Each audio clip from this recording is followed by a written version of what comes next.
Right, good afternoon, everybody, and welcome back to the Sci-Fi Chronicles. So today we are talking to you about the Aztecs, which for me is an absolute delight. And I wouldn't be surprised if a few others here have the same thoughts on it. So just moving around, we have again, and they're all legends. We've got Paul Murray with us again. Yeah, good to see you, mate. Welcome back. Yeah. They can't escape me. I force them back every week, you know. And then we've got Sarah, the starry-eyed girl. Hello. How you doing? You all I'm right? very well, thank you. Congratulations, Paul, on your engagement. Yeah. Thank you very much. Yeah, you're very careful with a cup of cocoa. That's all I'm Yes. saying. So, Yeah. And then finally, we've got. Wow, he is a legend, isn't he? It's Gary Akers, the retro doc. I just want to confirm. I just want to confirm, John, that you said that if I do this stream, you would destroy those photographs, right? Yeah. But that's what you told me, Gary, as well. So I'm trusting you. but I'm keeping I'm keeping the Mr. July ones, Gary. They're not going keep the negatives, though. I think. Look up, kids. Negatives. Yeah, exactly. I need something on all of you. So I'm saying nothing. John's seen me after a few drinks. Yeah. The Malibu Queen, as I like to call you.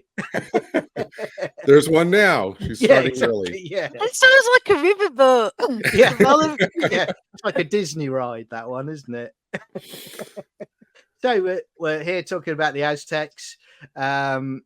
We'll do our usual score out of 10 at the end of this story, but first thoughts on this one. So we'll go around first. Paul, your thoughts on the Aztecs? Well, initial thoughts. This is by John Luca Rotti, as you all know, and I'm a massive fan of his work and the historical stories. And it's fantastic this exists, but it makes you pine for Marco Polo as well, because this is so good, you know. And I didn't see this on original broadcast. I'm not quite old enough, but I saw it on a pirate copy in 1985 at a Blackpool local group meeting, and absolutely loved it from that day on. And it's one of my favourite Hartnell stories. Definitely, great story. Pirate copy. You see, This is what I mean about Paul. Everyone, he doesn't play by the rules. You know, I don't. He's a live wire. He really is. Well, I say pirate. It was organised by the local group, so they got it from their own source, not mine. So there we are. And Sarah, your thoughts? Yeah, I mean, I'm with Paul. I love the historicals. Anyway, they're just the attention to detail. The stories are always absolutely riveting.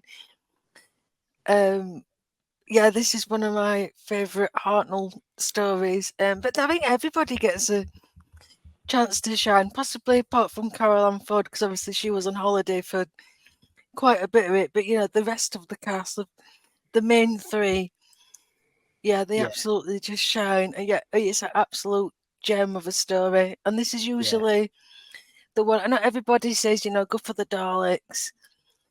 If you're recommending a Hartnell story, but I would say this is probably the second one to recommend, because it shows such a different side, especially to the Doctor, which we'll get into. It's absolutely just brilliant to watch. Yeah, definitely. And Gary, your thoughts?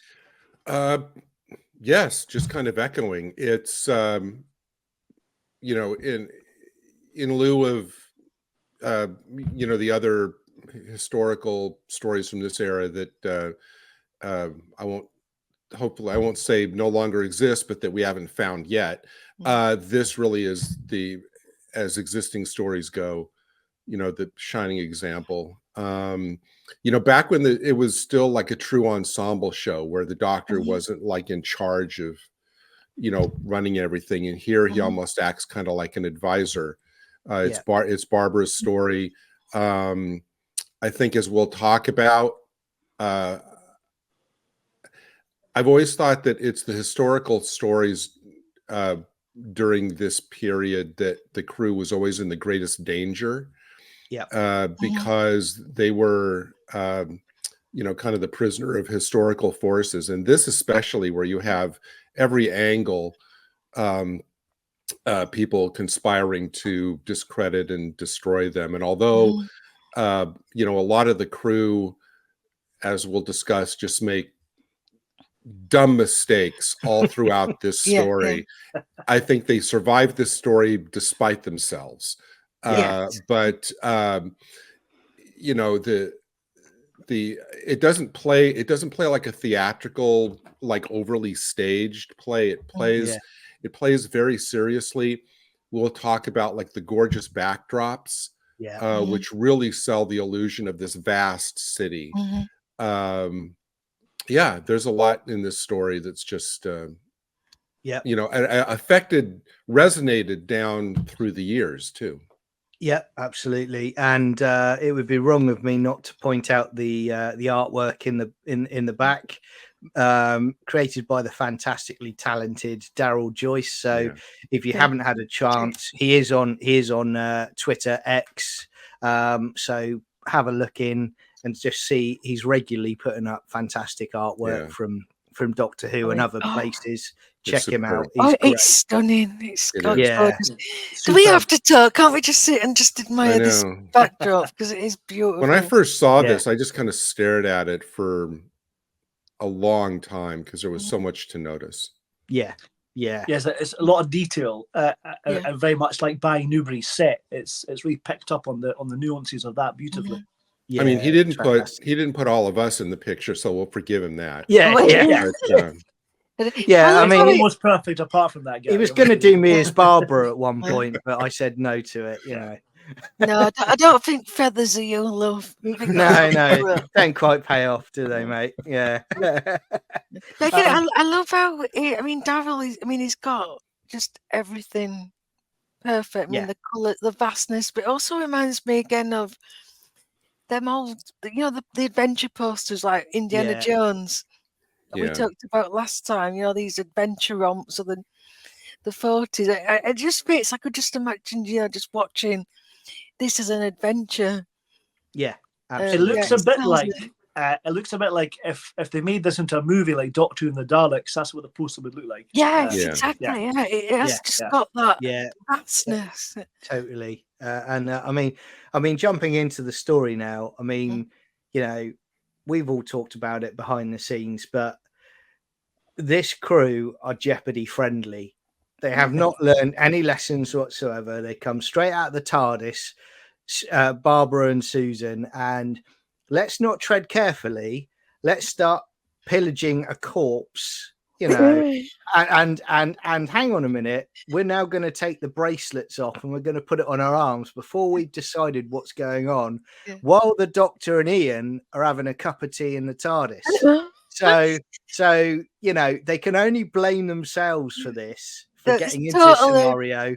Barbara's fault, but I love that it's Barbara that does it. No, you could forgive Susan. Yeah. Well, you shouldn't forgive Susan. She should know better, to be fair. But she's the more seasoned adventurer, I suppose. At this point. And it just goes to show also that if the men had been there to control the women, none of the problems in this story would have happened. Exactly, Gary. It is 1964 after all. But I can forgive. Will they learn nothing? Barbara just said that it was a favourite period of history, and I think she did a dissertation on it when she was a student. I'm sure there's something floating around. I don't know if that was in the novel or Big Finish or something. So I can understand the landing and then being like a kid in a sweet shop. But Barbara, grown woman, you're a teacher, you're responsible for Susan. You really ought to have known better. Yeah, if this is a school trip, she'd be in trouble if she lost Susan. flipping teachers would be in, supervisory board would be Yeah. coming. Well, to be speak honest, to her about it. Susan should wear a high vis jacket or something just in case, Did you? so they don't lose her. Yeah, holding hands as they walk around Yeah, Yes, get a partner. Yeah. yeah. and so, I mean, I do like at the beginning of this as well that Barbara does say, she's having that conversation with Susan. She says about, the good and bad of Aztec society, because there's a lot of talk about the sacrifices, but she balances it with saying, well, essentially she's saying, with societies throughout the generations and the history of the earth, there's good elements, there's bad elements of them. You can't. She's almost saying you can't have one of these without the other, really, at this point. And I do like all of that. And jumping on to another piece quickly, and I was going to say we've talked about it in previous stories, but yet again, they find a simple solution to say we can't get back in the TARDIS.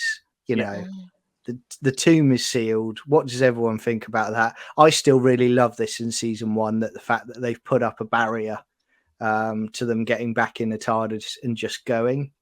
I do like that, and I do miss it. I do miss that whole idea throughout the season.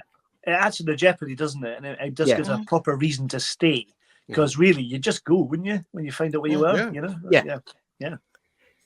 I think, and I mean, they did that, as you said, it kind of got less and less as time went on, but it was a really great idea that the TARDIS was just there to be the means to get them to the place where they'll have the adventure. Yeah. It's not centered around all the mechanics, except for Edge of Destruction. It's not centered around the mechanics of the TARDIS. It's like, all it does is deposit them there, and then, as you said, they're stuck until they finish whatever adventure they're on. It's sometimes simple is better. It's simple but effective. It is. You can say, well, it's just a wall, but it's pretty damn thick wall, and it as Paul says, it adds the stakes, but also they're not using the TARDIS as an escape. There's not some silly thing that you can only find in the TARDIS that will solve everything. They literally got to just use the wits now. Yeah. You say it may be heavy, Sarah, but it's probably made of jabalite. Well, it's just polystyrene, but that's it's heavy. that is very heavy, mate. I might be downplaying my strength there, but it's and I think you're right. What you were saying, Sarah, about this is a Barbara story, and she plays it very, very well. I think this is a story where it really comes to light about it brings home to her that, one, you can't mess about with time, and there are consequences to your actions. There's a few things that occur in this story, isn't there? And what are all of your thoughts on that? With regards to Barbara in this. Well, Jacqueline Hill's performance is superb in this, and Sarah probably agree with this.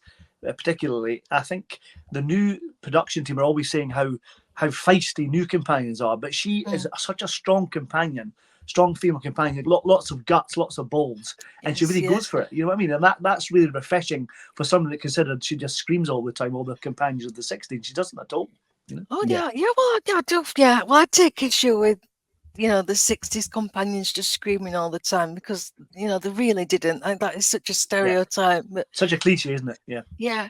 I mean, she absolutely owns that. She's a goddess. How she presents herself, how she walks, how she talks, and yes, she's used to public speaking, I suppose. Being a teacher, but the way she just turns on a dime, it's like, I can pull this off. This is what I'm going to do if this is going to buy us time. Absolutely. To get out. She has got slight delusions of grandeur a little bit, to be fair, but but I think it's well-meaning. But I mean, and her couple of conversations with the Doctor, especially the first one, are highlights, because she's bound and determined on this course that she's on, and she's not going to be swayed, which is weird because as you said, she did, if this was her area of interest, historical interest to study, it's like, on the one hand you think, well, she should realize that you can't, it's like having two legs. If you chop one leg off, that doesn't mean you can function just as well or even better. So she seems to think that, if she maneuvers things so she can get rid of one of the foundational elements of their society, savage though it is, it would be totally fine. I mean, that almost like smacks of absolute naivete. And you'd think that if she is an expert in this area, she should have realized that it was never going to be that easy. Yeah. Well, I think it's her assumptions are challenged because there's that lovely conversation that she has with Ian where she thinks, the sacrifice and the Toxel, if I'm saying his name right, I hope so. He's just like the bad egg. Everybody else isn't like him. And it's Oatlock who's the unusual one, who's the more progressive one. And she just can't fathom that at all. That, the rest of society believe it because it is their religion. It's that, it's all connected as part of their culture. And she just can't seem to get past that. You're right. Till she's forced to. There's a very strong element of faith throughout this story, isn't there? And also loss of faith. And there's some things we'll talk about in a minute about it. But one humorous thing I do love in this, and I know we've talked about it before behind the scenes, but it really needed the Rocky Balboa music for Ian in this one, where he's training for his fight in his combat. And a little montage is what you want. Yeah. And and he's running around after a chicken, trying to grab a chicken. Okay. And then, as you saying, we were chatting a while back, Gary, and you were saying about you could have him running up the steps of the temple like Rocky in Philadelphia, and then just fists in the air at the end. No. Well, I think it'd be a little bit more. I think for the steps in Philadelphia, there was maybe about 12 or 15. So he'd get up about 20 steps, and you have to pause and go take a breath. And then by the end, he's kind of like he's like trudging up by the time he gets to the end, and he's just as Paul was saying as well, that William Hartnell, first Doctor, could be Burgess Meredith as Mickey. Yeah. I can see him with I can hear no bell. Cheering him on. With the little hat, the little pork pie hat. A little beanie on. Yeah. And I think when you're talking about the consequences of Barbara, there's one where it shows in this story, there's one element where it shows she tries to change things and she stops an execution. And Toxel tells the individual to basically commit suicide, and that individual just jumps off of the top of the Aztec pyramid. That's an example of how strong the faith of the Aztec people is in their religion, which that hits hard to her. But then the other one as well is at the end of the story, you've got Ortlock, isn't it? Who his faith is broken, and he's going off into the wild essentially because he's realized that she isn't his god, and it shattered his world effectively, and I think what I love, and there's many good scenes in this story, but I think I do love when the Doctor is literally tearing shreds off of Barbara. He is basically saying you can't mess around with time, and then he has a right go at her, of which she breaks down and starts crying because she realizes that she's made a guy jump to his death by trying to change what they do. And again, the Doctor, there's that lovely moment of development again, and they did it as well earlier in the season, where the Doctor comes and sits next to Barbara at the end of Edge of Destruction. But this is a lovely little Hartnell moment as well, where she's crying and has gone just a little bit too far. So he just puts his hand on her shoulder, you know, and you can really see the development of they're all starting to work well together until we get to the end of the episode. Then it all goes to pot again. But yeah, what are your thoughts on that? Well, folks? I think that seemed particularly strong, and I think Hartnell in this is one of my favourite Hartnell performances. He's superb in this, because he goes from being really angry to empathetic, then romantic, etc. In the story, so there's lots of things he does in this which shows his range. And he's such a bloody good actor, Hartnell. I can't praise him enough. And he's very strong in this. And when he's berating her, and he's almost pleading with her because he's experienced what's happened by interfering with time. We don't get any more than that, but just he's done stuff himself, and he knows what happens if you muck about with time. And it's brilliant. None of this fixed point nonsense. You know what I mean? Yes. Yeah. Well, I mean, it's beautiful, and because it's Barbara. Because I think if you had a similar interaction, if it had been Susan, it had just been completely different, because I think he would have been able to talk Susan round by being a grandfather. He can't do that with Barbara. So it isn't just shouting. It is, like you were saying, Paul and John. It's the pleading, and we we've never seen him like this before. This is what he's he's got to change his whole approach. And but yeah, to see how he realizes himself and he starts to soften, because he obviously does understand. And I think that is part of the frustration, because he does get it, but he knows that it won't do any good, and he's trying to save her, like a parent trying to I know what's going to happen, but she's got to figure it out for herself. Exactly. And again, before all that, before that sacrifice incident, you see Barbara and Susan, and Susan's trying on the headdress, with Barbara, and they're laughing and jokey. They're playing it. They are at that point. They think it's a big romp. It's a load of fun. They're not taking it seriously. They're not realizing that this is a very, very serious culture.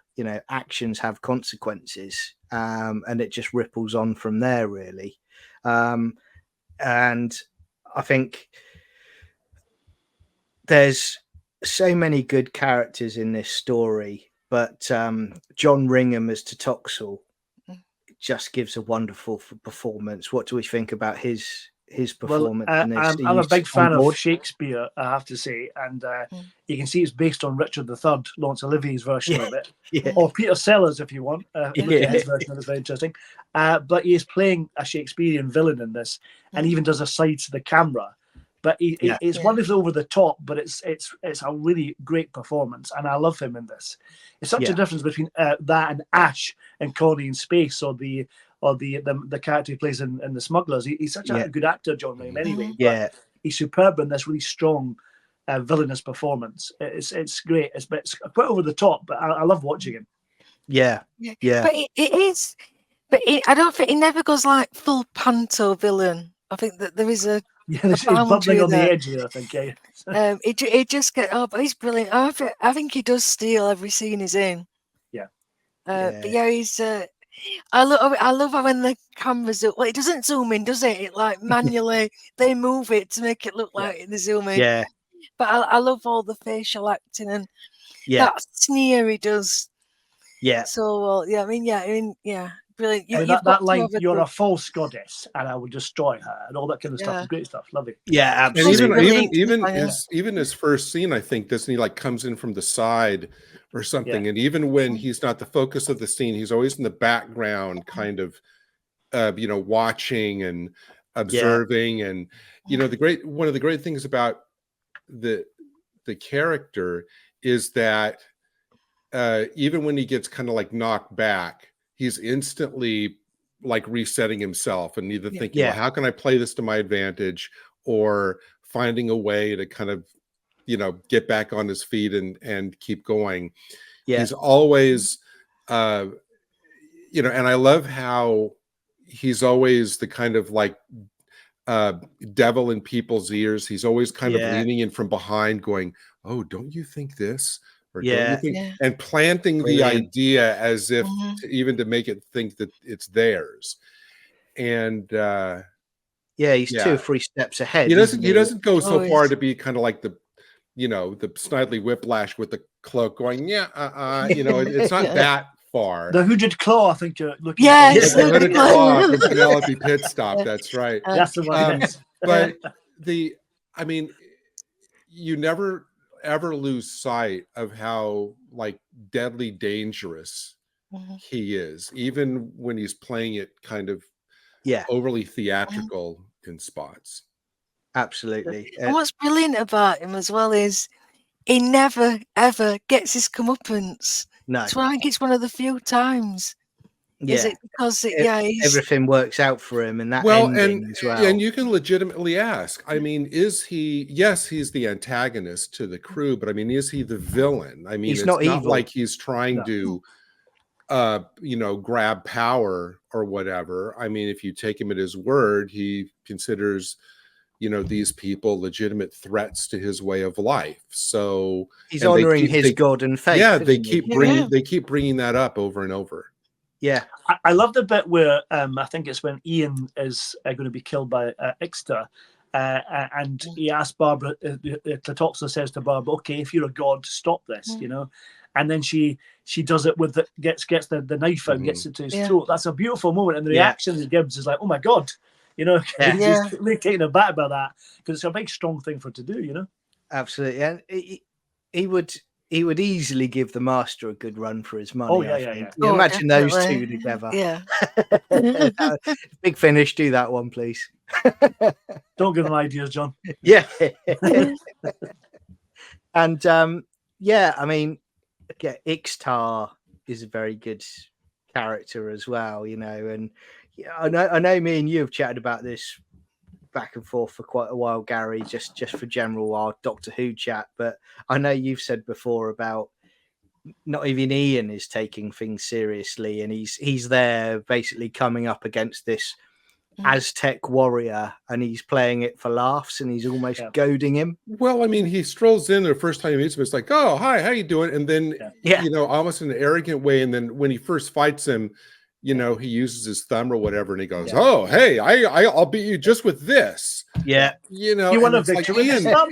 and you're sitting there going, like, Ian, what are you doing? Yeah. Yeah. I mean, these people should be playing at such a low profile until they can get out of there. Yeah. And yet they continue to say things and put themselves in situations. Why you would want to instantly antagonize the chief warrior of the entire Aztec culture? I have no clue. Yeah.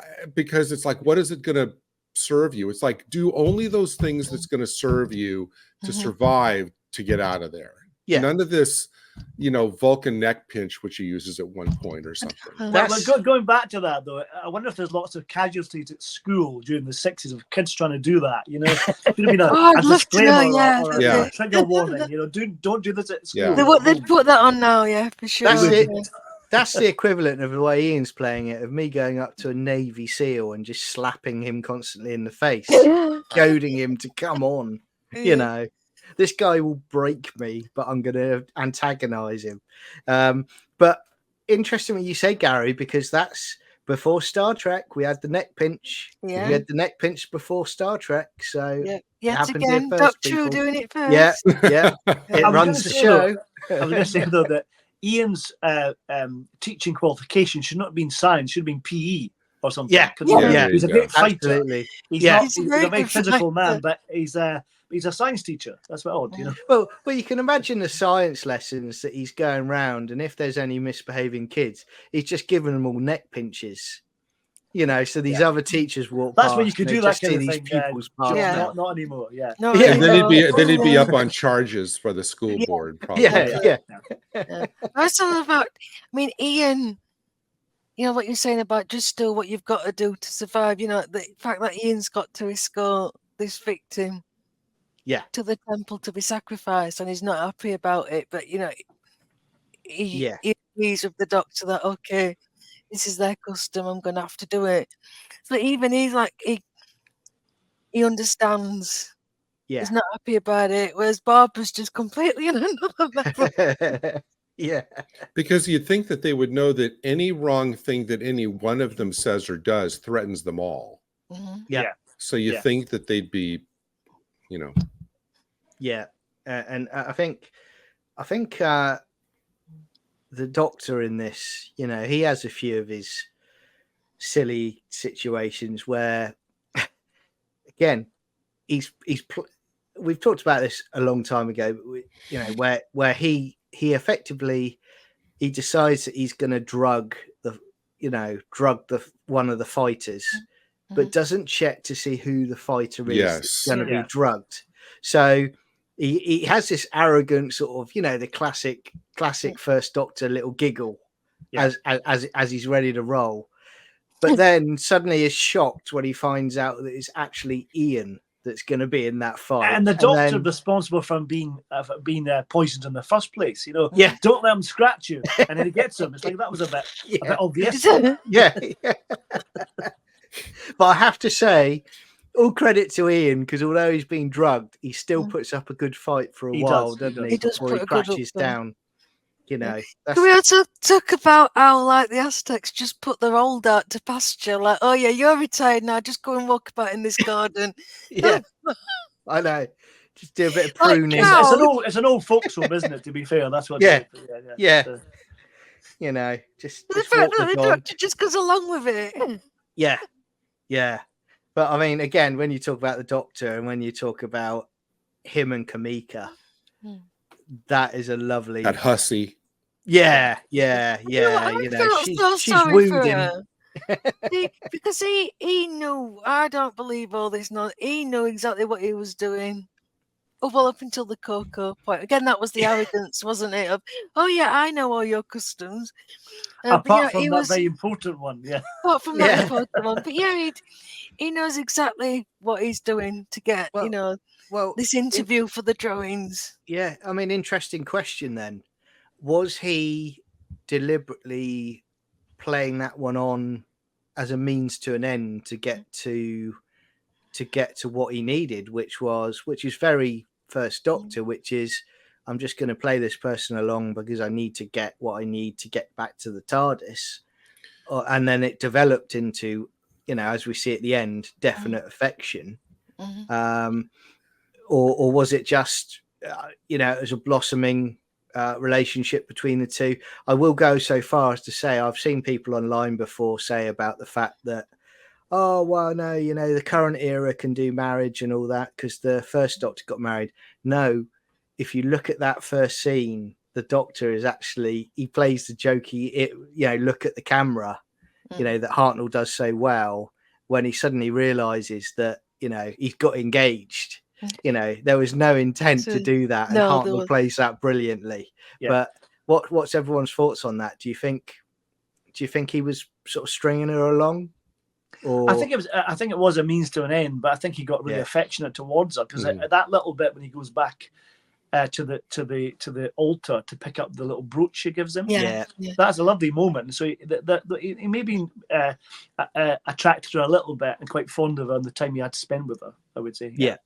I think it was a means to an end, but then obviously he wasn't expecting this added complication of actually caring for her. But I mean, she was a sage. So I don't think. I mean, as beautiful as she is, I never thought it was. You know, it wasn't a sexual attraction at all. No. You know, he was attracted to her mind. She was, you know, intellectually stimulating companion for him, which is, you know, what it's all about. But yeah, there was genuine affection there by the end, and that I mean, that's a lovely moment.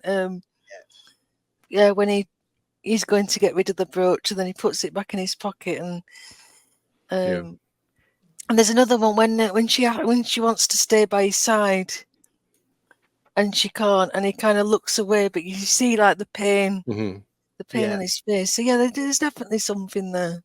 I love all the comedy with Ian as well. And so, where'd you get that from, my fiance? You know what? Never mind. It's lovely stuff. I mean, he's genuinely charmed by her. I mean, yes, he does want. There is something that, you know, he needs to use her to get, but that's not all there is to it. I think that he's, as you said, I mean, you know, the right age, you know, she's charming, you know, and intellect. I mean, not a peer certainly, but, you know, a good, you know, companion for him. And they do play his pain and regret very well. Yeah, absolutely. And you know, whereas in the modern era, you would have him stood in one place, just doing a little dance maneuver in front of her, just to try and get her interested. You know. What do you mean, like a twerk? Yeah. Yeah, like, no, yeah. no, no. Yeah, if it's to be Hartnell, we'll be showing his He peacock said feathers it. to show off. He said it. I never said it, mate. I alluded to the fact it could be a twerk. And look, let's talk also about the fact this set and the backdrop for it, you know, is fantastic. When you see that image of, you know, that especially at the end when they're fighting on top of the Aztec temple, and you've just got that scenery, you know, panoramic scenery they've put there. I mean, it's superb. I don't ever get tired of seeing that. I just think what they were doing at the time, they were just talented people, weren't they? It's so good, really is. Thoughts on that? It's very different from in the previous story, Keys of Marinus, where all you needed was, you know, like a backdrop down a corridor. So it's like that. Here, you've got to establish height as well. Yes. Yeah.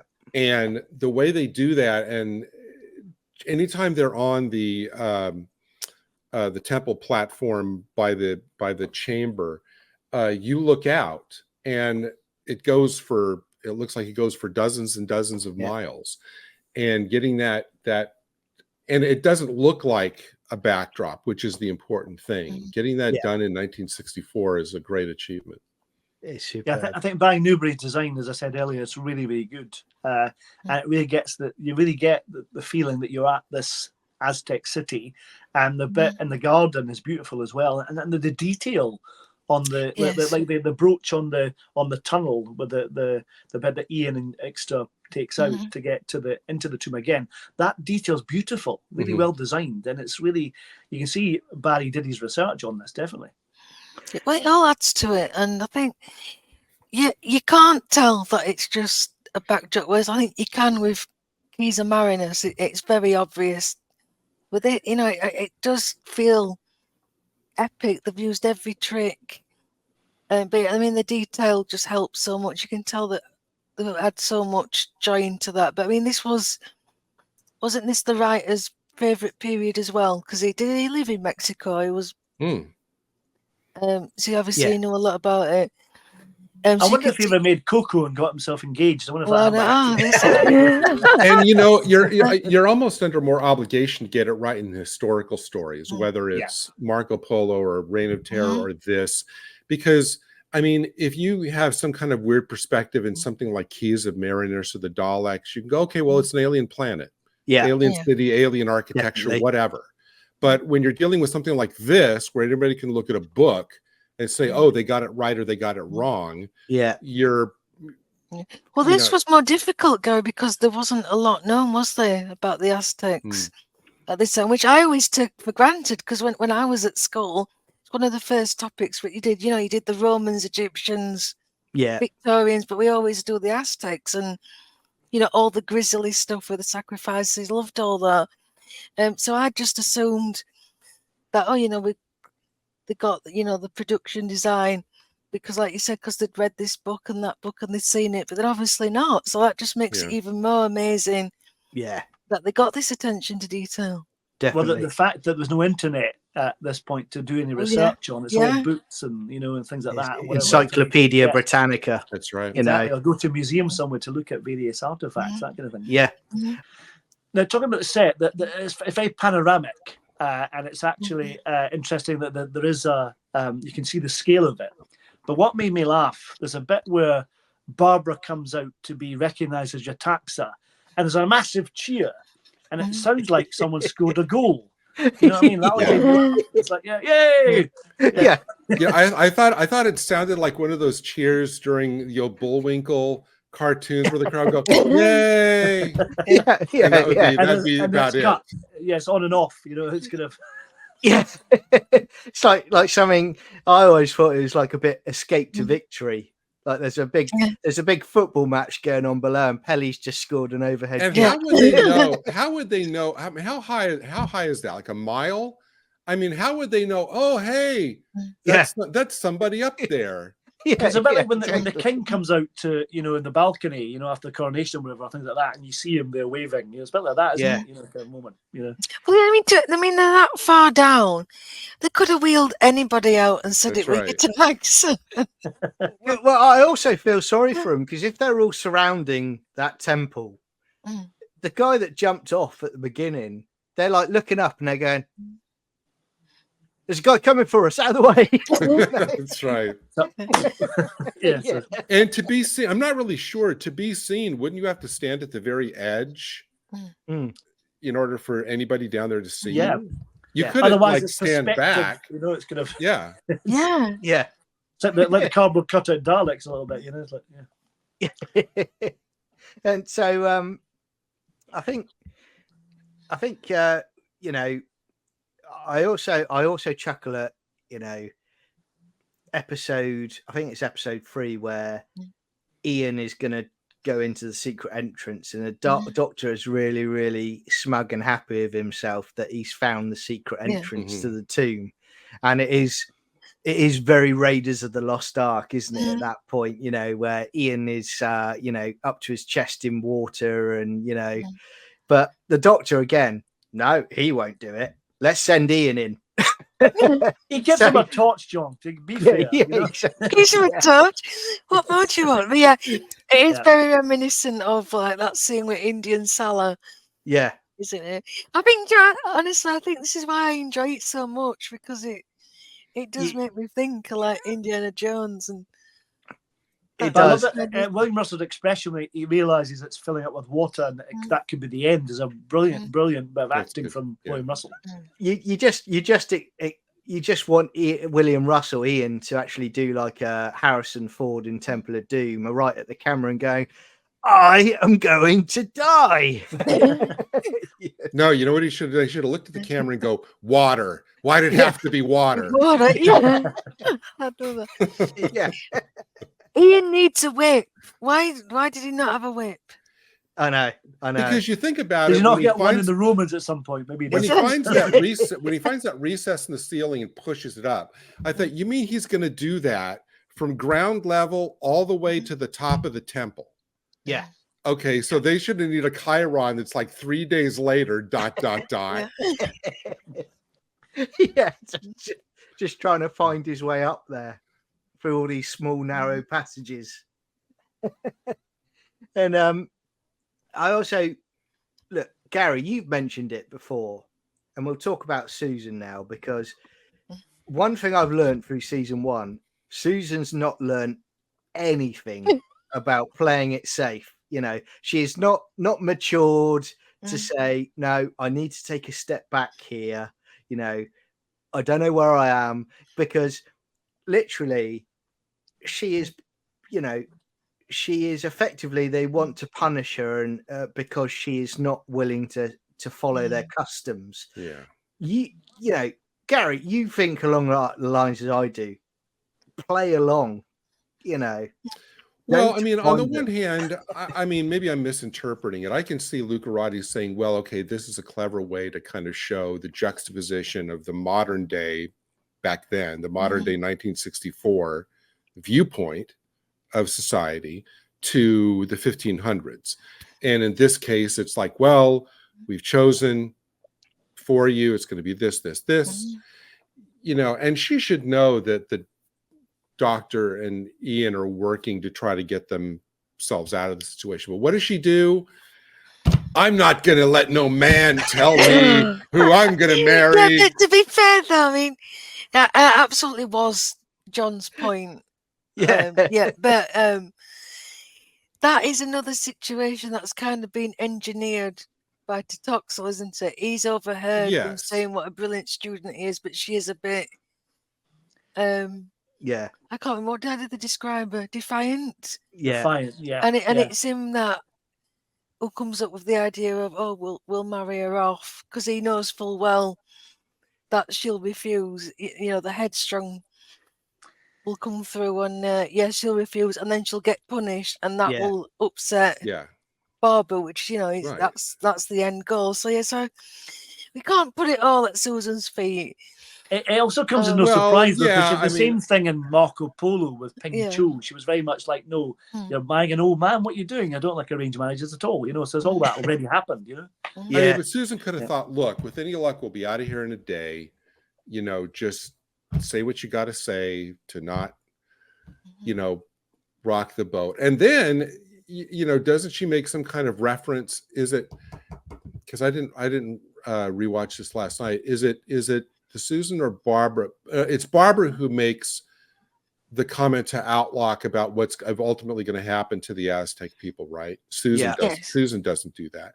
No. So, but again, you know, the whole idea of like dropping, you know, future knowledge, or in Susan's case, adopting future attitudes that, Yeah.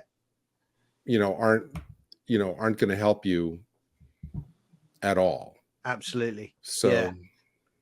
You know, I think at the end of this story, at least, when they've stopped bickering, the Doctor should really be sitting everyone down and going, right, rule 1, okay, no one leaves the TARDIS until we've done full checks of the surrounding areas, made sure it's safe, Yeah. everything's good to go, we all go out together, you know. But or no. have him They'd all be wheel, one-part stories, though, wouldn't they? But have him wheel out a blackboard, and then at Yeah. the top do things not to do when we land in history, you know, Exactly. and just get the pointer out and start. And I do feel for Carol Ann Ford, though, because, yeah, well, Susan basically gets to go to school again. It's not very yeah. interesting for her. Yeah. Yeah, everybody else is doing something really cool or dangerous. She just stuck at the stool. Yes. Imagine if they went round to, if she lived in Aztec times, and Aztec teachers went round to their house to see what was going on, why she's so bright. And then the narrative would be different. 2 Aztec teachers go around the universe with the Doctor and Susan. That'd be interesting, wouldn't it? Yeah. I mean, it's in a way, though, not so much in this story, but like in the previous story, Key as a Mariners, the next story, The Sensorite, is kind of an anomaly because it does give her a lot to do. Yeah. But then, you know, we're back on the Reign of Terror where she gets thrown in a dungeon for about the whole story. Watching these, even like one story a week, you just see that with just a couple of rare exceptions, they just didn't know what to do with Susan. Yeah, absolutely. And you know, and you could, you know, from things Caroline Ford has said over the years, you know, she was itching for something more meatier, wasn't she, to get her teeth into. And you know, you could see that she was kind of getting to that point where it's kind of, you know, like you say, Keys and Marinus, it was, you know, be stupid and scream, you know, in particular in that story. And it's a shame because I really think, or Caroline almost take Ford, a swim in the acid. yeah, exactly. Yeah. A paddle, yeah. And I think, and it's a shame because I think Caroline Ford is a fantastic actor, and I just wish that you know, they'd given her a bit more to do on it. But I think they are, you know, I think now watching Aztecs back again, I do also miss the fact that I would really love to see historicals again.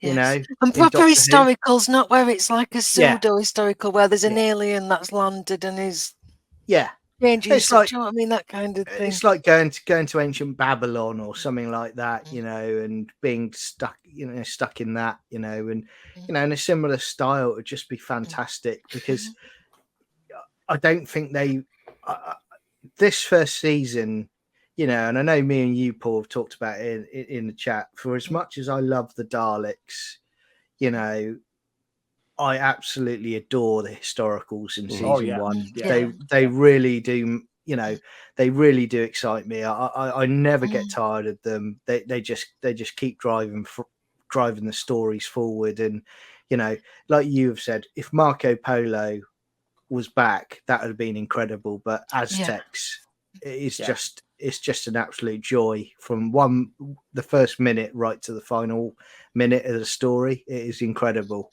But sorry, Gary, you were going to say. Sorry, No. Yep. Sarah, Yep. you go. No, I was just going to echo what John said about this.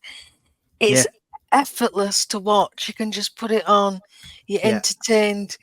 It's got it's got adventure, it's got horror, it's got comedy, it's got romance, it's got drama. That beautiful. It's just everything. And it's the perfect length. I think 4 episodes is perfect. I don't think it needed any more. Whereas possibly maybe Marco Polo. I mean, from what I've seen from the tally snaps, it did drag a little bit, and Reign of Terror kind of goes a bit in the middle. How dare you? How But dare you? I still enjoy it because I love the historicals. But yeah, I just think Sarah doesn't like those stories where people spend 3 episodes going in and out of the prison. Yes, that's my favorite bit. yeah. It's war. But what's weird is that we're all sat and we're really like living for these historicals. But at the time, am I right in thinking the historicals weren't going down as well? I don't think that was later on. A myth, I think, to be honest. I think they did really well on the ratings, actually, I think, bizarrely. Yeah, I mean, the first 2 seasons, though, they were very wise to use historical events that every school child knew. Yeah. I mean, as opposed to today, where most would go like, I've never heard of the Aztecs. But anyway, it was only like with season 3 where you start getting into, interesting historical adventures, but less well known, like the Massacre of the Huguenots and stuff, and the Massacre and stuff. But now we're dealing with like the Romans, with the French Revolution, widely known stuff. And I agree with you about the historicals. I mean, that's why back in the day in the Wilderness era, when they were first coming out with the missing adventures run of novels, and then later on in the BBC run, they did a lot of great First Doctor historicals. There's a book called The Witch Hunters, where the 4 of them land in Salem during the witch trials. Great, and this is like, close your eyes and imagine something 10,000 times better than whatever that name of that Jodie episode was. We're not even going to mention that one. Where he's working on kind of trying to repair the TARDIS while the 3 of them are, and then historical events catch them up. And they're caught up in the witch trials and everything. If you can track that down. Oh wow, no, I've never heard of that. I actually, if I'm not mistaken, I think they actually reprinted it a handful of years back. So it's not one of these things where you'd have to invest a week's salary to get it on eBay. I think they did. Or sell a kidney or something. I do think that they did, because when they were reprinting some of those 90s novels, maybe a couple 3 years ago. I think that was one of the ones that was reprinted. It's well worth tracking down if you like this crew in historicals.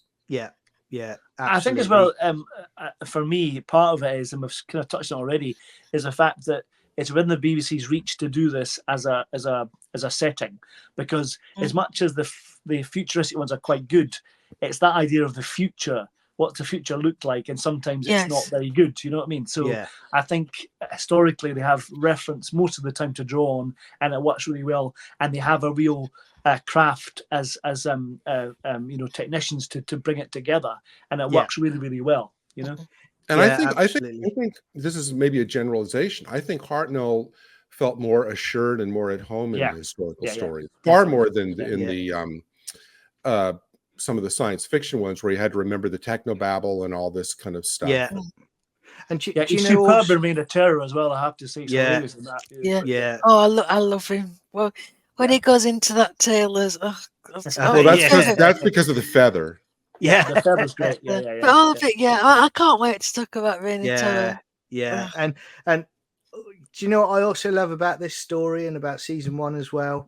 You know, now when you look at New Who, at the end of each season, there's a big climactic thing where the universe is going to be destroyed or the Earth is going to be completely wiped out.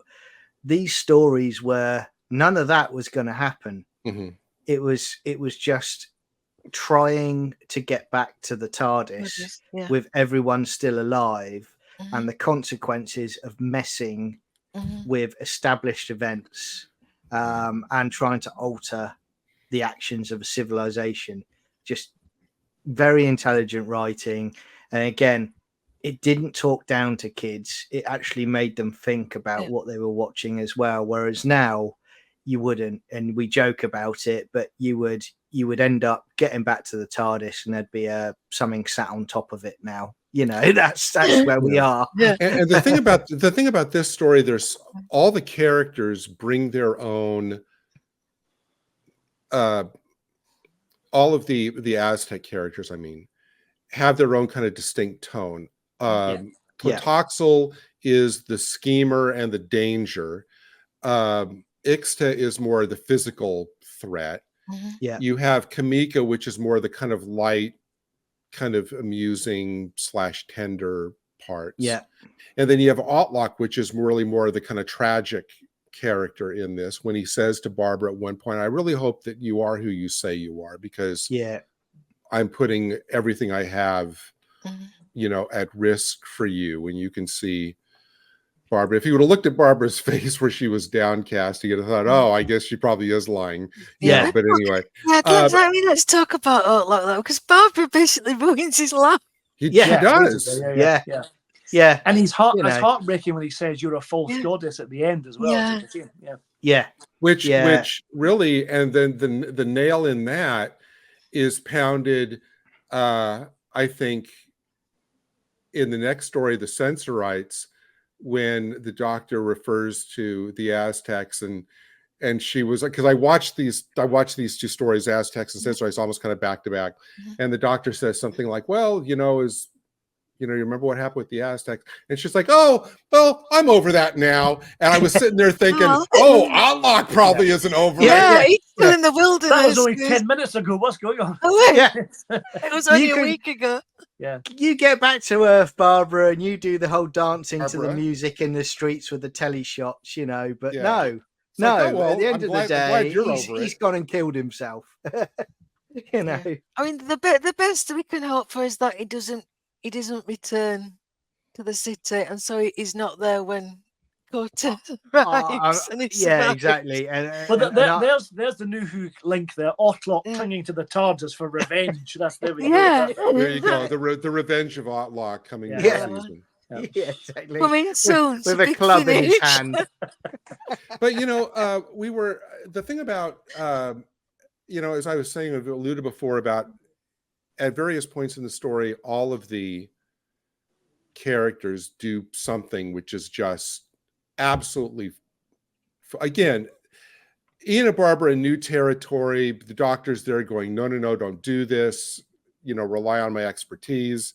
But again, as we've said, you have Susan there making dumb comments, which just get her, it was set to be punished. You have, the Doctor who's, his big mistake is the whole thing, as you mentioned, with, handing out, poison needles without being curious. Oh, by the way, who's the name of the person you're going to use this on?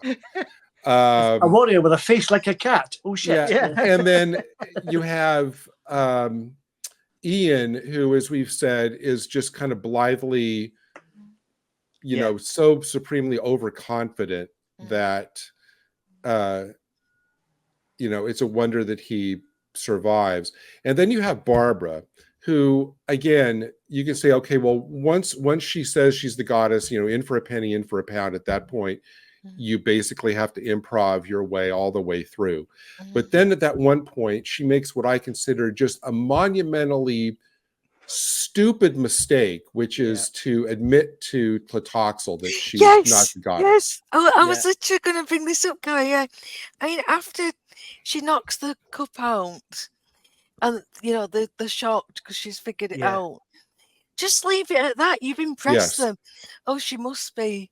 Yeah. You text her because she foresaw the poison, and then she goes, "But I'm not your texter. But don't tell anybody. What are you doing, woman?" She had nothing. She had nothing. She had Yeah. nothing to gain by doing that. So I'm sitting there watching it, going, "That is probably the dumbest thing you could have done." Yeah, and you've put your friends and companions in jeopardy now by doing that. It's just. I could understand her confessing to Outlook, but but not to him. But because Tanilla witnessed what was going on, he couldn't prove the fact that she wasn't a goddess because he'd seen that miracle, hadn't he? So yes, effectively, Absolutely. yeah. That's why I was saying initially that they all survived the story in spite of themselves. Yeah. And we haven't talked about the club as well, about the framing of Ian and the club. That's very wishily done by Extra, but Ian's a bit stupid in that respect, isn't he? So he knows it's a trap, or he thinks it's a trap. Yeah. So the way he decides to spring the trap is to go into the trap. And holding on to the evidence as well. Look, it's my club. Have you learnt nothing from the Keys of Marinus? Yeah, exactly. Oh, and then speaking of the Keys of Marinus, we get that little bit where, after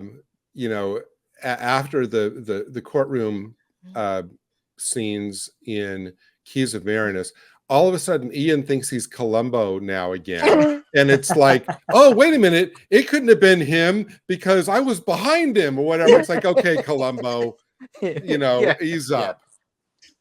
And he does it again in the Sensorites. I think all of a with sudden, the Doctor's cloak, that's right. Yeah. Are you quite sure he was wearing that? That's true. Yeah. Just one more thing, Sensorite Elder. But yeah, I mean, oh god, what we're we gonna say now? Yeah, I mean, you mentioned, John, at the start of this stream about how this is all about faith. But I think what's beautiful is, I think it's in the final part where it's explored about where it's, faith for a civilization versus faith in people, in good people, in people doing the right things, like Kamika. Yeah. Mm-hmm. I always thought it was Kamika, but then the Doctor calls her Kamika. And I'm like, I don't know. Kamika. And then Kamika's pet name. Camera, doesn't it? yeah, and then just call her Mrs. Who. Yeah. But then obviously you've got Outlook, who he's absolutely had his faith destroyed, but he's still got his faith in. I'm going to say Kamika. Sorry, that's just got it in my head. You're right. But then he's willing to put all his riches, that badge he's got, his mark of office. He's prepared to sacrifice that to free Susan. Where he doesn't have to. At this point, he's already denounced Barbara. There's nothing he can do for Ian, but to him, it's I can't let this young girl be punished. Yeah. So his heart is in the right place. So even after all that, he's been beaten down by Barbara. At this point, he still manages to do this one last good thing. Before he disappears. I wonder if the Doctor let Susan be punished because he couldn't smack her bottom for this. So having your ears pierced with thorns and your tongue was just to tell her off to make sure you don't do it again. Yeah, and I also found with Outlook, he was what you were saying a few minutes ago, Gary, about the different parts of the characters for the Aztec civilization. He's also almost that moral element of society, isn't he? Of the civilization there, and he's broken at the end of it, as we've talked about. It's nothing strikes you more about the consequences, of interfering. It's not world breaking or universe breaking stuff essentially what it is, it's a very, very, very tiny element, but it's a big element, and it's just breaking somebody's faith just because you've interfered. I mean, it didn't. I mean, it broke his world. Yeah. But that's the thing about you know, in the historical stories, it's about, you know, it's not, as you said, about whether, you know, it's the earth or all of reality, whatever, under threat. It's more of, you know, what are going to be the fates of these individuals, people that have now entered the TARDIS crew's orbit. Yeah. You know, they're the microcosm for whatever larger, you know, issues, like in the Reign of Terror, the small handful of people that, you know, the crew meets, from, you know, the young boy that saves the doctor to the jailer, to all those. It's a very concentrated number of people, to represent the larger conflict, which we can't see. Absolutely. And I also wanted to bring up the fact that we really needed at some point in this story to have the A-Team theme music playing, because where the Doctor's building his device to open the door, you know, and to keep it, exactly. And it's like, you know, he needed that cigar in his mouth, that Hannibal situation. You know, I love it when a plan comes together. Yeah, you know, as he manages to build his rudimentary device to get that tomb open. You know, brilliant. But and it was very smart, you know, the whole idea of stringing, what did he has the big sash that he has to string around to create the it's a piece of leather, isn't it? Yeah, he has to create the fulcrum in order to get it, which a science teacher would know. You know, it's not going to work if we just pull it straight. We've got to pull it at an angle to kind of get it up, and that was very clever. And you know what? Again, this is where you talk about classic Who and New Who. New Who, they would have done something with the sonic screwdriver again, and they would have gone, setting 408, and it resonates so that opens tombs. Yeah, it would have gone like that. Wave the magic wand, and exactly. And I like the fact, you know, this is before sonic screwdrivers. This is okay. We haven't got a magic gimmick to get. He's only got a torch. Yeah, so he got a torch. Exactly. And what's great is the first time they think it's going to be, all we need to do, go up there, push the door open, we're out. But that doesn't work. It's like, why is it still not working? And so that was very well done. Yeah, definitely. And I think with this story, you know, we've talked about the ending, and I agree with what was said earlier about the fact that I do think it's lovely where the Doctor picks up Kamika's, you know, gift and takes it with him at the end. I think that's a lovely touch. And again, I've said it throughout the season as we've reviewed it, but for me, Hartnell just keeps getting better and better as he goes along. He's, you know, you can tell that he's completely comfortable in the role now, and he's really found his feet, and it's just an absolute joy to watch him do things, and just to see his close-ups and his little mannerisms that he's got. It's incredible. That last shot of him before it goes into the next story, effectively, at the end of the episode, when he's at the controls. That's a wonderful shot of him taking off. The TARDIS takes off, and he looks so in control, and it's an iconic image. It's superb, absolutely superb. It is incredible. You know what? We got to talk about the fight. I mean, it's in the art. We got to talk about this fight. Right. Well, I will say about this fight, okay, I love how it builds up, and I love how Ian is stood there at the top, and he's blocking them. He's basically going to buy them time to get into the TARDIS. And the build up throughout the whole story, he knows that, you know, that's coming. But I do love, what I love about it is he effectively wins with a judo maneuver and flings him over the top of the... Well, I like to call it the Lion King maneuver, John. Because that's what Simba does to Scar.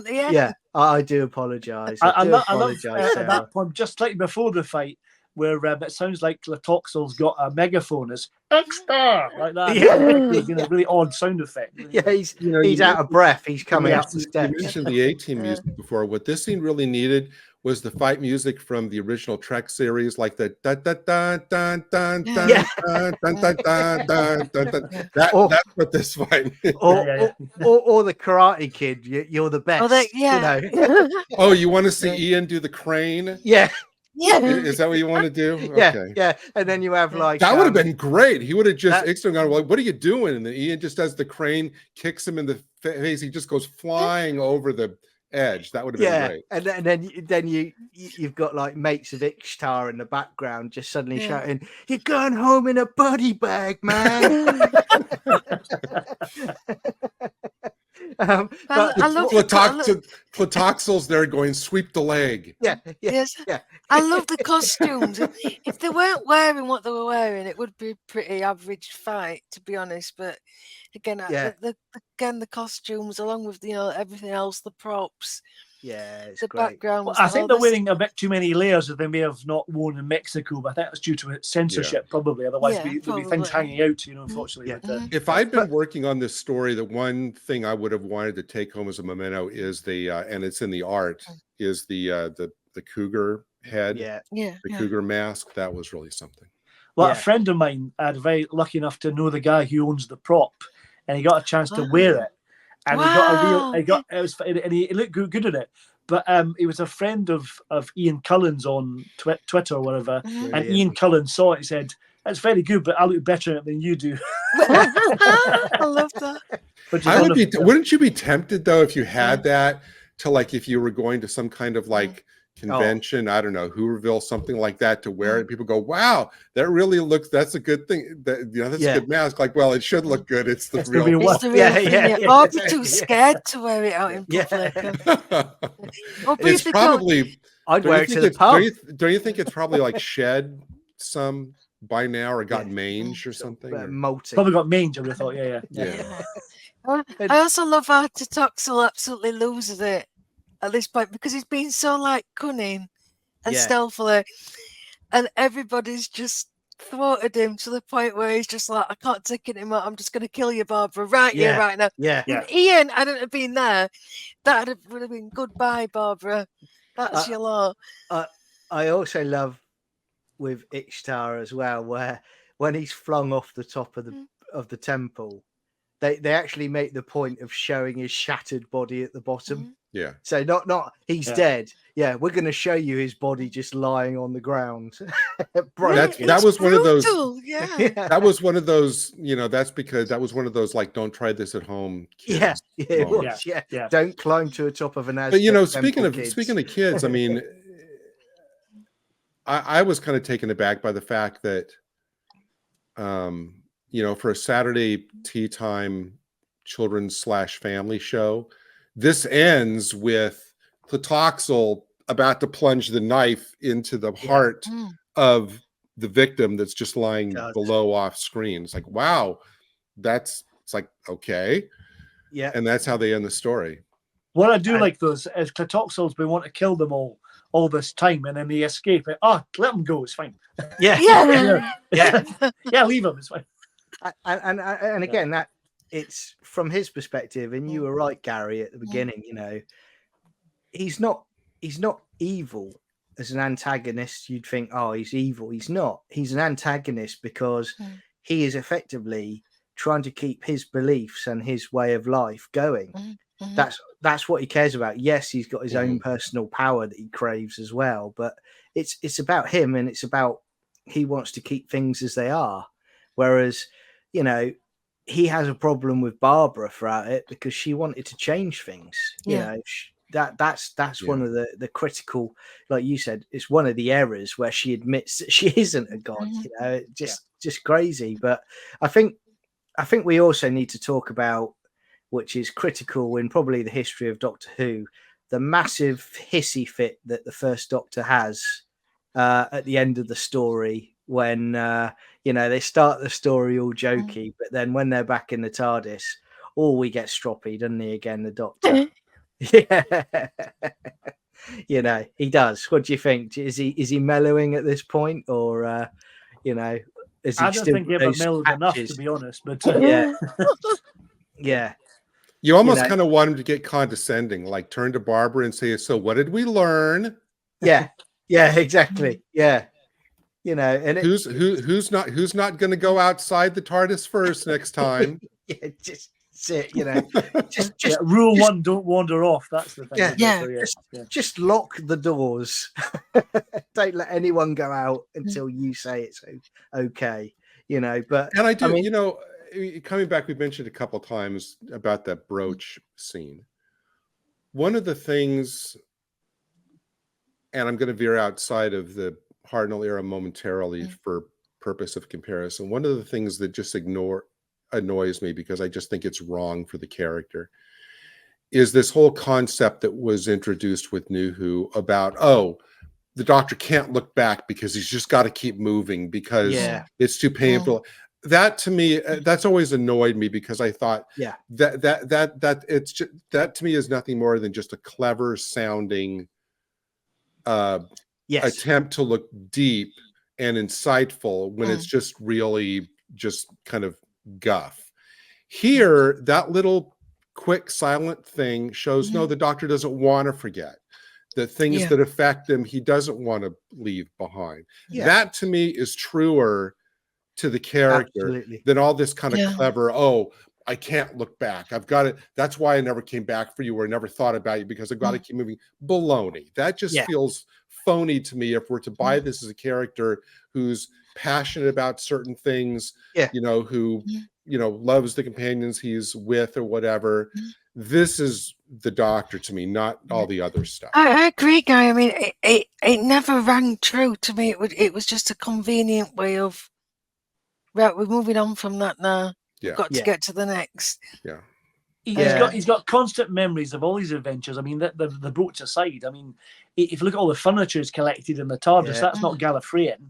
That's from his travels. He's got lots of mementos. We look at that bit in Earthshock where the Doctor's looking at the mass from the visitation, or that you know, the bit of the Kinder tribesman thing. There's lots of different things he collects. Well, like the trunk in Mountain Zero. He's always got. Exactly. Why would he have? Why would he even bother having a 500-year diary if all he wanted to do was forget? Exactly. Yeah. But that's also part of it as well, because it's you know, you want to remember these things because it's the only way you develop. It's the only way you improve as an individual. And the Doctor's no different to anybody. I still stick strongly to the fact he's an asexual character. I've never agreed with the romance side of it, but he's always developing, you know, and you know, because like you said, Garrett, you know, if you were thinking along those lines that it's too painful to look back, you wouldn't be able to carry on at all. It would paralyze you. You know. So this is the Doctor going, you know, this is who he is. He's saying, yeah, there are some emotional and there's some difficult things. The same when Barbara and Ian leave, you know, it's emotional for him. But the essence of the character, the essence of the Doctor is he's an adventurer. He's an explorer. He's never going to give that up. He loves it too much. That's why he regenerated John, so he could get rid of all that baggage. You know? Yes. It didn't work though, did it? No. I think just made him cry. I think my only, if I've got a little criticism, and it's only a tiny one, it is just this ending that I would have liked just to have a minute where the characters just take stock that they have literally just got away by the skin of the teeth. And I like to have seen, you know, like Ian nursing his injuries, you know, Barbara putting an ice pack on him or something, looking pensive or something, or, you know, just something. Because it just, then again we're back to let's go on to the next adventure. Right where Ian can come up to her and go, as she's looking off, she's like, "Are you all right?" And she's like, "Well, I'm thinking about Otlock or something." Yeah, exactly. I I also think they missed the trick. Nothing from Earthshock at all, really. Have you not?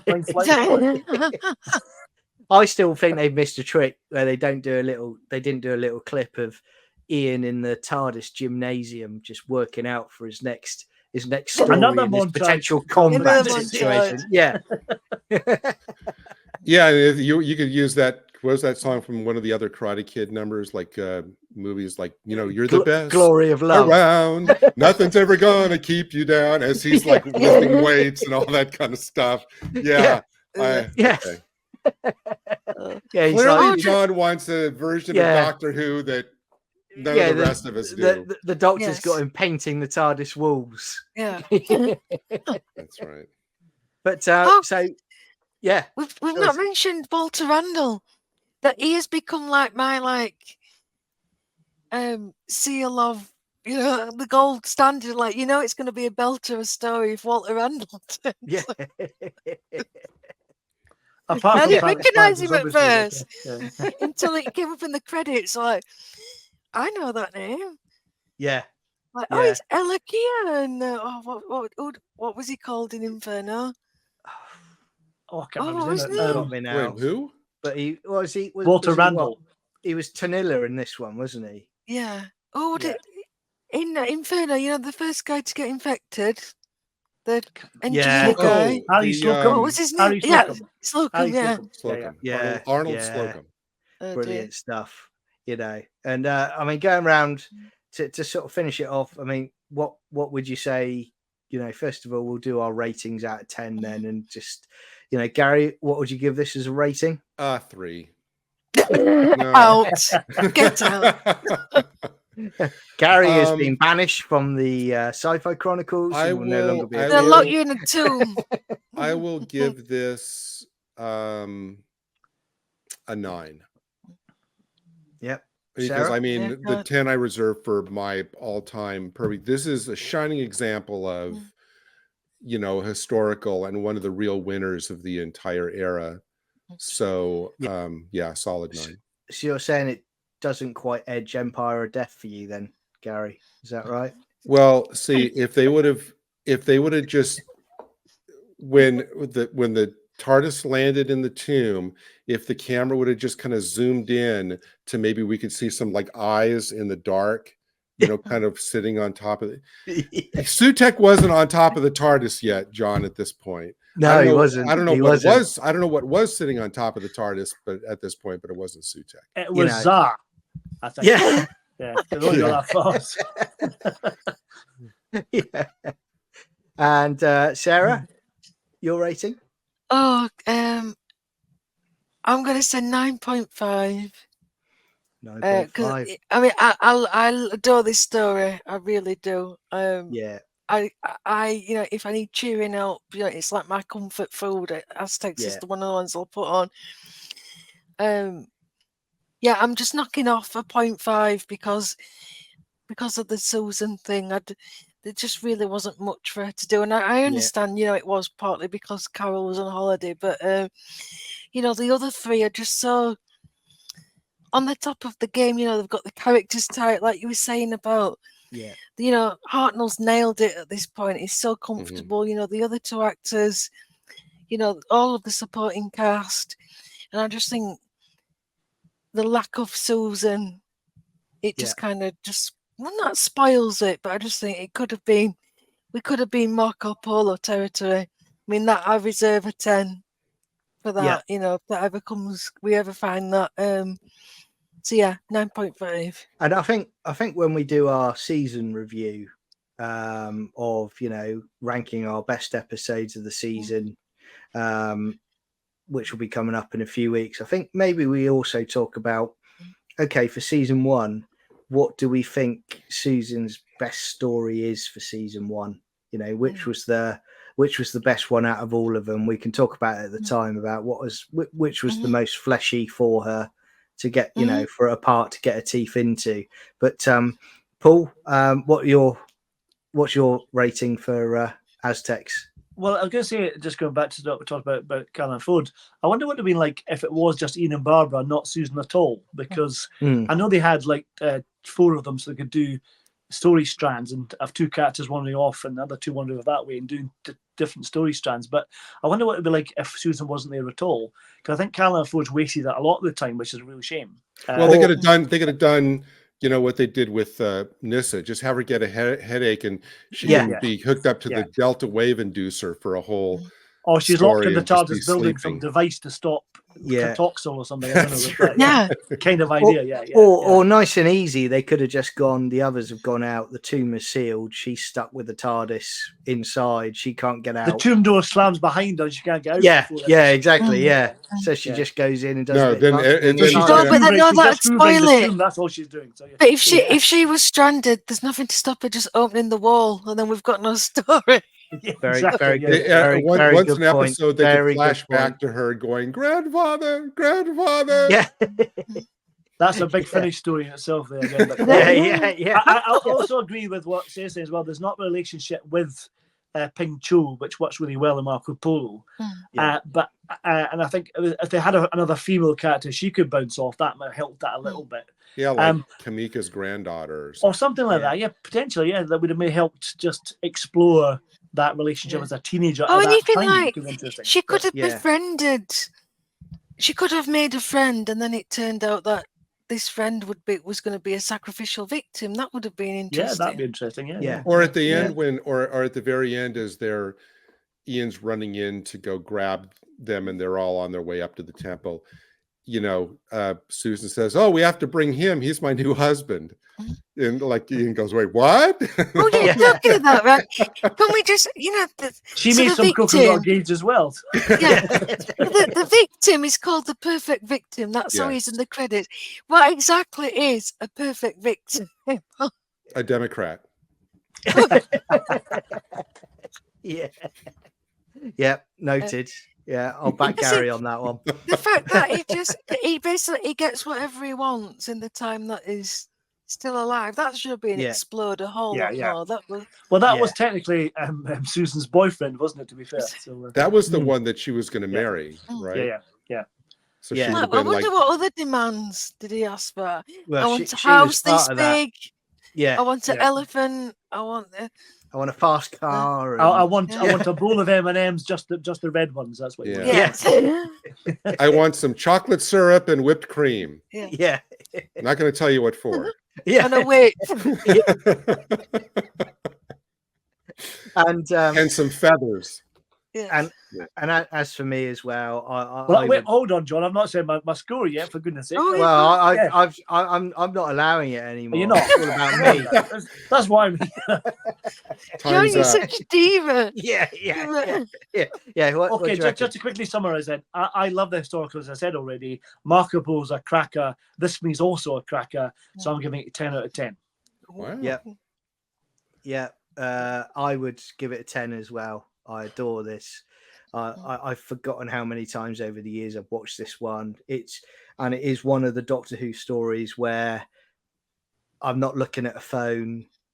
I'm literally, the phone is down. I'm literally just focused on the TV, enjoying every moment of it, and I just disappear into it. And it's just an absolute joy to have that available to watch as and when I want to. It is, And the pace it's is really wonderful. quick, isn't it? For 4 episodes, it goes really quick. Yeah. Yeah, it is. Really. Yeah, That's it like, is. And bear in mind, back in the day, if you're the viewing public, you had no idea how long any story was going to run. Mhm. Yeah, It was all just a continuous narrative.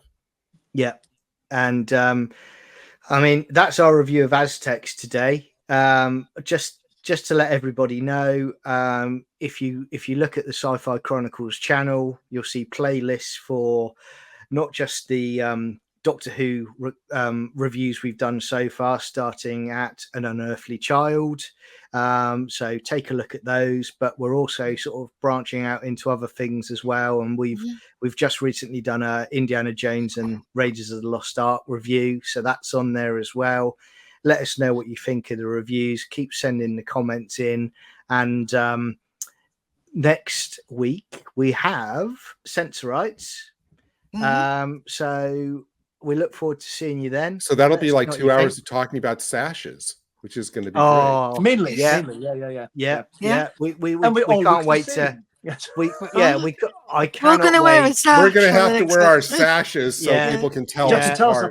apart. Yeah. I Okay. cannot Me wait. and John are dead ringers for a start. Yeah. aren't we? I cannot wait to talk to everybody about beer gut sensorite. It's going to be absolutely fantastic. Peter Glaze, lovely. Yes. Yeah. I want to see John and Paul in a sash. I want to see Gary in a cloak because that's going to be really important. Yeah. Yeah. And I'll be there with water because that's also You need to have a very beehive hairdo like the girl does, and what's her name? yeah. Yeah. I forgot her name. Yeah. And yeah, I'll try and get myself a really white goatee beard as well for the review as well. That would be wonderful. But no, thanks for joining us, everybody. And until next time, have a great week and see you soon. Take care. Bye. Take care. Bye-bye, Bye-bye, everyone. Bye-bye. everyone. Bye.